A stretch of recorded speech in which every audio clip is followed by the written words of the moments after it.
Presents clean game অ্যানালাইসিসের সকলকে আমন্ত্রণ। Clean hit by Sabbir Rahman, 3 clean hits by Sabbir Rahman. Boundary মারা তার কাছে নিতান্তই আসলে দুধ ভাতের মতো ব্যাপার। একটা উল্লেখযোগ্য বিষয় বলবো, সেটা হচ্ছে বিনুরা ফার্নান্ডো ঠিক ইমিডিয়েট আগের বলটা অফ স্ট্যাম্পের বাইরের বল লেগ সাইডে হুইপ করতে গিয়ে যখন তিনি মিস করলেন, ইমিডিয়েটলি রিয়েলাইজ করতে পেরেছিলেন যে ভাই মিড অফটা তো ফাঁকা আছে, শটটা তো আমি ওইখানেই খেলতে পারতাম, এটা সিগন্যাল তিনি দিচ্ছিলেন। This is called anticipation. পরের বলটা কিন্তু ওই জোনটা দিয়েই মেরেছেন, ওয়াইডিশ লং অফ অঞ্চল দিয়ে মেরেছেন। আমার প্রসঙ্গের জায়গাটা হচ্ছে সাব্বির রহমানের এই ইম্প্যাক্ট ইনিংসটা, এটা কি সিলেক্টরদের গুড বুকের মধ্যে পড়বে কিনা? কারণ আমাদের দেশে ম্যাক্সিমাম ক্ষেত্রে যেটা দেখতে পাই, সিরিয়ালি 1 থেকে 10 কারা ভালো ব্যাটিং করছেন বা কারা বেশি রান করছেন তার উপর বেস করে আসলে টিম সিলেকশনটা হয়ে থাকে। যে জায়গাটায় পার্টিকুলার পজিশন বেস ইম্প্যাক্ট ইনিংসগুলো অনেক বেশি মাত্র উপেক্ষিত থেকে যায়। সাব্বির রহমান কিন্তু গেল বছরের বিপিএলেও 4 নম্বর পজিশনে যে সমস্ত লোকাল ব্যাটাররা ব্যাটিং করেছিলেন তাদের মধ্যে সবচাইতে বেশি স্ট্রাইক রেটের ব্যাটার ছিলেন। যেই পার্টিকুলার পজিশনটাতে আমাদের দেশে কিন্তু একটা বড় ধরনের ভ্যাকুয়াম আছে। এখন সাব্বির রহমান অনেকদিন ধরে ইন্টারন্যাশনাল সার্কিটের বাইরে, কিন্তু তিনি যখন ব্যাটিং করতে নামেন আপনার মধ্যে ভরসাটা জাগে কেন যে সাব্বির কিছু একটা করে ফেলবেন? অন্যতম বড় কারণটা হচ্ছে তার টেকনিক্যাল এবিলিটি, সলিড বেজের জায়গাটা, এবং কিছু ব্যাটসম্যান আছেন না যে যারা আসলে দেখলেই আপনি বুঝেন যে তাদের ওই ক্যাপাবিলিটির জায়গাটা আছে।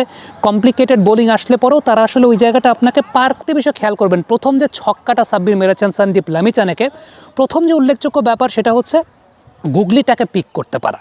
গুগলিটাকে সাব্বির পিক করেছেন, সন্দীপ লামিচানে ব্যাকহ্যান্ডে গুগলি করেছেন, সেটাকে পিক করেছেন।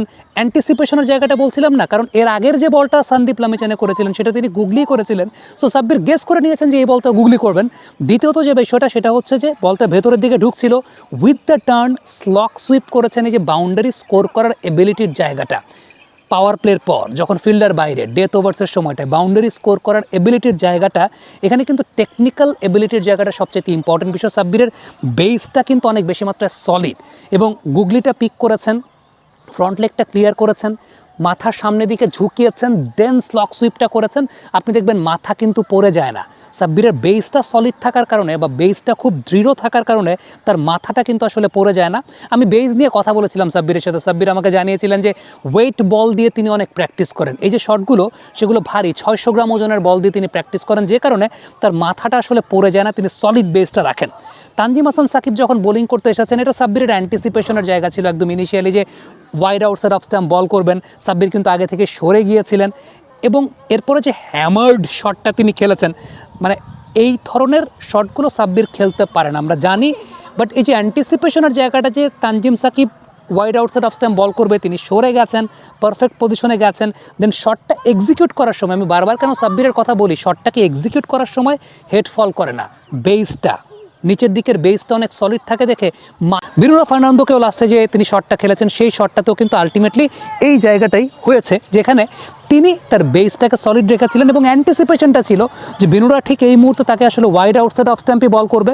সাব্বির ওই জায়গাটাতেই ফ্রন্ট ফুটের উপর বেস করে তিনি শটটাকে খেলেছেন। ইভেন তানজিম সাকিবের যে বলটাতে মেরেছেন, আমি ওই জায়গাটাই বারবার বলবো যে সামনের পায়ে যখন গেছেন, বেসটা আসলে অনেক বেশি স্ট্রং হলে যেটা হয় যে আপনার যখন শট খেলবেন আপনার মাথাটা একটা সলিড পজিশন, আপনি খেয়াল করে দেখবেন যে মাথাটা পড়ে যায় না, মাথাটা একটা সলিড পজিশনে থাকে। সো সাব্বিরের মিড ওভার্সের সময় বলি, ডেথ ওভার্সের সময় বলি, বাউন্ডারি স্কোর করার ক্যাপাসিটি আছে, বাট মোটিভেশনের জায়গাটা তখন থাকে না যখন আপনি ইম্প্যাক্ট ইনিংসগুলো খেলবেন। কিন্তু ইম্প্যাক্ট ইনিংসগুলো আসলে খুব বেশি আলোচনায় আসবেন, ওই প্লেয়ারটা আসলে সার্কিটের মধ্যে থাকবেন না। আমার কাছে ব্যক্তিগতভাবে মনে হয় যে আমাদের সিলেক্টর যারা আছেন এই বিষয়গুলো একটু বিবেচনা করা উচিত। তবে ঢাকা ক্যাপিটালস, আমি জানি না তারা কিভাবে টিম লিস্টটা বা টিম কম্বিনেশনটা তৈরি করছে। সাব্বির ফিনিশিং রোলে যদি তারা এবার সাব্বিরকে চিন্তা করে, অবশ্যই তাদের টিমের জন্য তারা সেটা চিন্তা করতে পারে।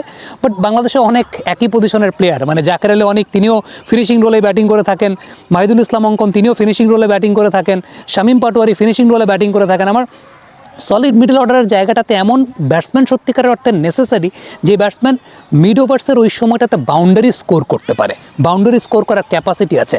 সাব্বিরের কাছে বাউন্ডারি স্কোর করা আমার কাছে মনে হয় যে নিতান্তই দুধ ভাতের মতো ব্যাপার, কারণ বেসটা অনেক স্ট্রং, টেকনিক্যালি অনেক সলিড। কমপ্লিকেটেড স্পিনের এগেনস্টে হ্যাঁ কোনোদিন সফল হবেন, কোনোদিন সফল হবেন না, কিন্তু কমপ্লিকেটেড স্পিনের এগেনস্টে অন্তত কাপাকাপি করবেন না, সেটা আমার কাছে ব্যক্তিগতভাবে মনে হয়। কমেন্ট বক্সে আপনাদের মন্তব্য